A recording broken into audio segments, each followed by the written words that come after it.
আসসালামু আলাইকুম। আজকে মোবাইল রিচার্জ কোন জায়গা থেকে করছি সেটা দেখানোর জন্য আসছি। আর এই বিদ্যালয়ে আমি লেখাপড়া করছি।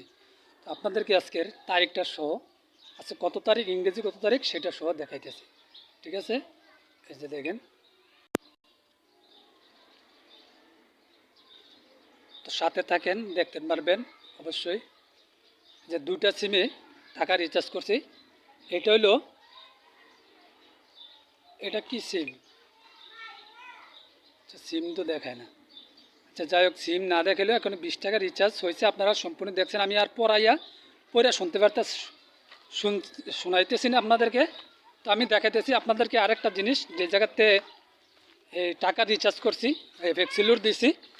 ঠিক আছে, তো এটা দেখাইতেছি। আর একটা সিমে এই দেখেন, এইটাতেও 20 টাকা রিচার্জ করছি।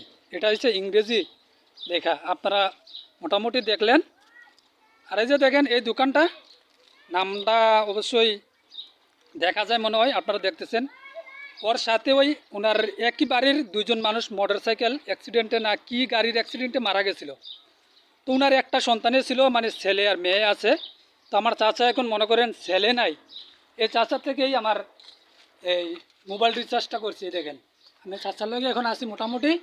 তো আমার চাচার জন্য দোয়া চাই না, চাচা যেন সুস্থ থাকার চেষ্টা করতে পারে, জীবন সুন্দর চালানোর জন্য, সেটাই দোয়া। আর যে মরে গেছে তার তার পক্ষে থেকে আমি আপনাদের কাছে একটা জিনিস চাই, যে চলে গেছে, এখন থেকে যদি ক্ষমা না করেন আমি কিছু বলবো না। হয়তো মানুষ হিসেবে মুখ দিয়ে কিন্তু কিছু বলতে পারি।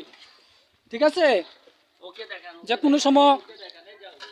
কোনো সময় যদি ওই ভুল করেই ফেলাইছে, বিস্তারিত বললে সারাদিনও ভিডিও দেখতেন না।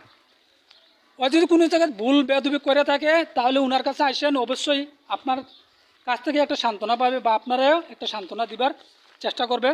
সবাই সুস্থ থাকেন এটা বলবো না, সবাই চেষ্টা করি সুস্থ থাকার জন্য। খুদা হাফেজ সবাই।